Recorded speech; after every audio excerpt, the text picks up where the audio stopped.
Hi everyone! For today's video, samahan niyo akong i-replant itong ating orchids. Binigay ng aking sisi. Meron na siyang mga roots. Ito rin guys, meron na rin siyang roots. So, gusto kong ilagay na sa paso. Meron siyang stem dyan pero naano na siya. Wala na. Tingnan nyo. Nasira na yung kanyang stem. So, guguntingin ko lang siya ng ganyan. Tapos, ilalagay ko lang siya dito. Ganyan lang siya. Tapos, ibabad ko lang siya sa tubig.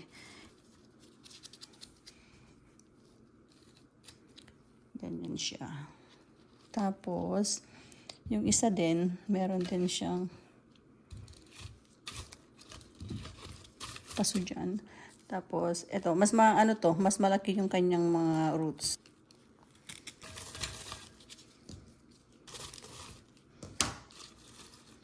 Ganyan lang siya. Hopefully, mabubuhay siya.